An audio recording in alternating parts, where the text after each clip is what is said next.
Right, so by a show of hands, I want to know who coming into these finals thought we were gonna have an Andrew Wiggins game. I repeat, raise your hand if you thought that coming into these 2022 NBA finals, you thought we were going to have a Andrew Wiggins game. A game where Andrew Wiggins is going to be the leading scorer for the Golden State Warriors. And also the leading rebounder for the Golden State Warriors.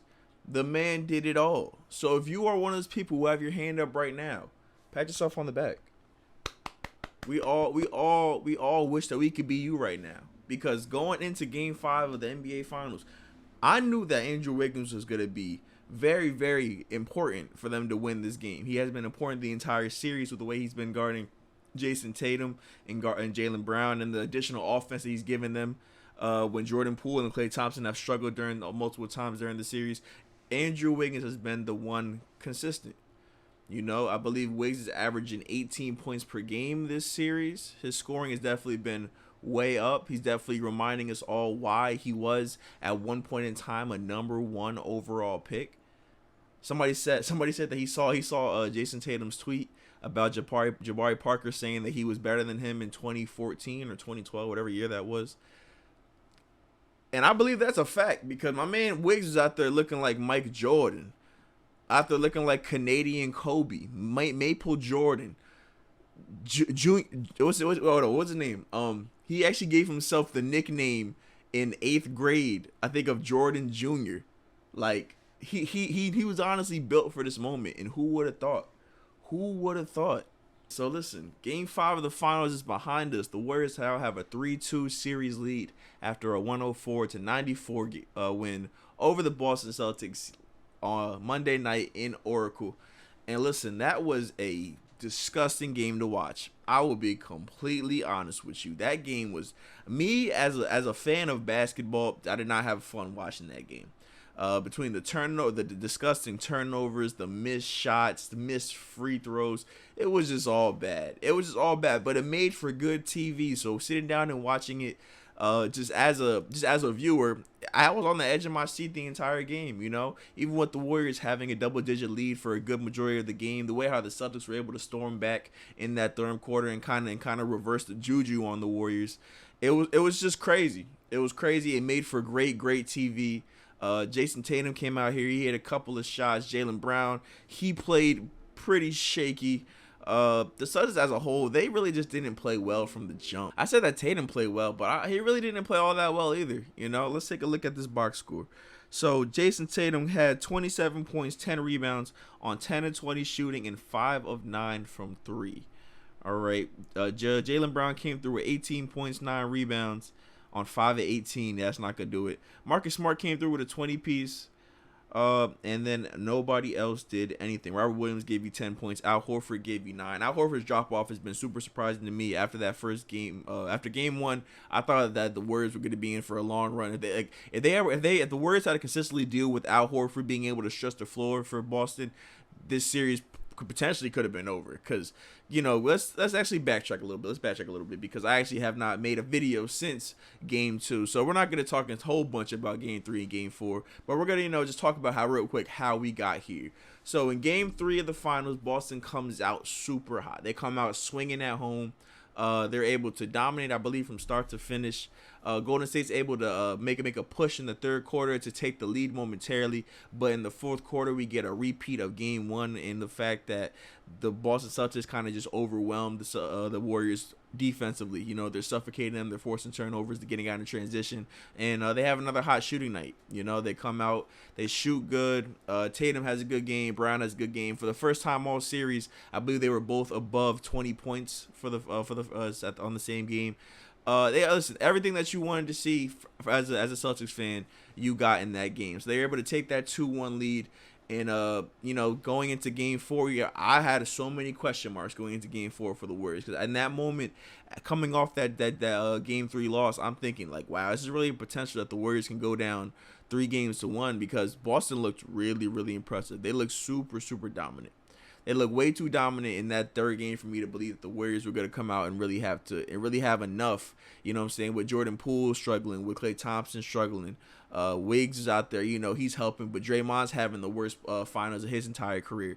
Going into Game 4, I'm not too confident. But then that's when we get the Steph Curry masterclass, comes in and gives you a 43-point performance. Klay Thompson hits some big threes down the stretch as well, and the Dubs are able to walk away with a Game 4 win.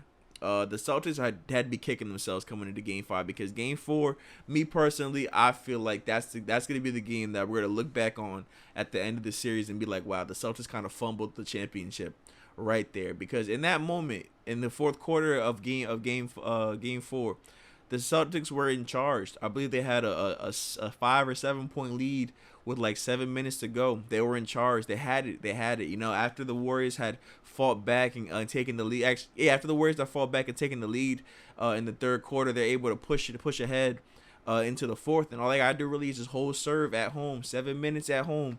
And they're champions, honestly. You know, they go up 3-1. I don't think there's there's definitely a possibility, but I don't like the Warriors' chances of winning 3 games back to back in order to win this championship. But listen, the Celtics do have the same issues that they had at the end of Game 5. They don't have playmaking down the stretch of games. You know, I think that's why it was so handy. It was so convenient for them to have blown out so many teams they have over the course of these playoffs. The games that they won by, I want to say by over 10 points. They haven't really faced many close games. And in the close games that they have faced, they've lost those games. Like, let's look up real quick just what their stats are in the clutch, because I know it can't be good. All right, so in 12 clutch moment games these playoffs, the Celtics are 7-5 at those games. They have an 89.1 offensive rating, which is by far the worst of all the remaining playoff teams. Out of them two, it's the worst out of all the teams that are in the playoffs, except for the Chicago Bulls. They managed to be worse. And so it really just shows down the stretch of these games when you see Marcus Smart just taking pull-up threes and Jason Tatum taking fadeaway step backs and Jaylen Brown trying to get to the mid-range and getting stripped. It's just down the stretch of the game for the Celtics is not good, because you can see that they don't have like all that confidence that they had in all that confidence they had in each other through quarters 1 and 3 kind of just evaporates. And that's the problem that they had in the beginning of this season. That's why they were 24-24 around January 1st, because through the first quarter of the season, they didn't believe in each other. They kind of just saw each other. They kind of just, I personally feel like maybe in a way they saw each other as a hindrance. Like they felt like they were slowing them down, and it wasn't until they started playing together that they were able, to bring this whole thing together. But down the stretch of games, you can see they just definitely decide to go. Hey Tatum, your turn, bro. Get us a bucket. Not you. Go ahead, Jaylen Brown, you got it. Not you, Marcus Smart. We're just gonna keep trying this one-on-one thing, and hopefully we're gonna be able to get points down the stretch and win games, and it's not gonna do it for them. So going into Game 6, they really got their back against their wall. They've been great in this position the entire playoffs. I believe they in the last couple closeout games they had, they were able to force. The last closeout game they faced against Milwaukee, they were able to force a Game 7. Jason Tatum comes through with a 46-point piece in Milwaukee to get them to Game 7. So I think they're definitely going to need a repeat of that or something along those lines if they want to force a Game 7 against these Golden State Warriors. Let's transition and talk about the Warriors now, because they are able to move closer to just one win away from their 4th championship in 8 years.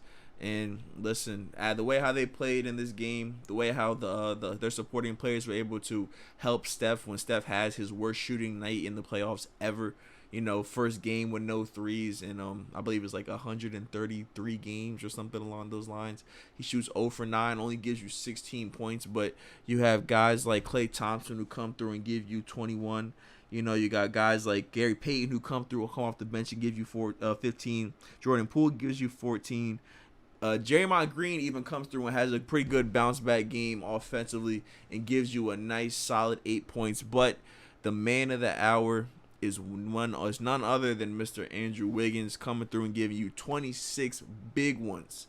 26 big points, including some super important momentous buckets in the fourth quarter. Really just salts it away and really kind of just, I believe personally, put the dagger in the Celtics' heart, not just for the game, but potentially for the entire series, Gary Payton, he comes in and gives you some great minutes. He's been great these entire finals. I'm so glad he was able to come back from that injury in Memphis, because when he went down, I was just like, a guy like that doesn't really deserve to have his season go out. He doesn't deserve to have his season end that way. You know, he was playing basketball the right way, so he deserves to finish out what he started. And I'm glad he's gonna be able to do that and close out this series eventually, or close out the season eventually. I'm not sure if they're gonna win the series. But yeah, and listen, for them to be able to win that game while Steph Curry is playing as poorly as he is, it's just got to be a big confidence boost, a huge morale boost going into Boston. You got Klay Thompson saying that he's never been more excited to go into Boston in his post game. Draymond Green is in the podcast talking about how they're just ready to lock in, how this is going to be their most important game of the season. To just go ahead and close it out and win it in Boston in Game 6. And listen, I feel like if you're a Warriors fan, you should be very confident going into Game 6. The way how this team has performed in the last 2 games has made me kind of see the Celtics kind of like fall back in a way that I haven't seen them really fall back in the entire playoffs. Like, not against Milwaukee have I seen them really fold. Even in the game against in the Game 5 against Milwaukee, where Drew Holiday gets the 2 strips on the block and the strip on Marcus Smart to end the game. They come back in Game 6 and they're able to just bounce right back and get that Game 6 dub. But in Game 4 and Game 5, from Game 4, them losing that game, you could tell they were really sitting on that. They really thought about that for a good portion of it, maybe up until they even got into this game, because the first quarter of this game was just not good for the Celtics. And if they're really serious about really trying to bring the championship home, then they know that they're not going to be able to get away with that lackluster effort and just hope that the Warriors are going to shoot as poorly as they do and give them another chance to get back in the game. Because I feel like if they come out and they shoot that poorly in Game 6 to start, the Warriors will definitely have no problem shooting them out their own building and hoisting a 4th trophy on their floor. All right, so going into Game 6, the keys of the game for the Golden State Warriors has got to be get the Splash Brothers going. Get them going often and get them going early. Steph Curry has got to get a bounce back from an 0 for 9 performance. I'm sure of it. We have got Game 6 Klay, who's going to be making an appearance. I'm just positive of it. They're hungry for this championship, potentially it could be at the moment does get a little too big, we're going to talk about narratives here. The narrative is that when it gets to the higher stake moments, these guys don't perform, but I don't believe none of that funny shit. I just like to bring it up in video so I can add some controversy. I'm super confident about the Golden State Warriors going into this Game 6, and specifically Klay Thompson and Stephen Curry. They will come out and they will be hot. They will be hot early, and they'll be dangerous. All right, so the second key for the Golden State Warriors has definitely got to be they have got to remain out of foul trouble. In the first quarter of Game 5, they got into foul trouble early and often. Kevon Looney had 3 fouls early. I believe Draymond had 2 fouls in the first. And that's what really would allow the Celtics to remain in the game, even though the Celtics weren't hitting their free throws. Warriors fouling prevented them from really expanding on that lead and really, blowing the game out of proportions the way how they could have. So going into Game 6, I think they're gonna definitely want to remain as physical as they were on their defensive game plan, because they are definitely being physical on ball with Smart, with Tatum, with Brown.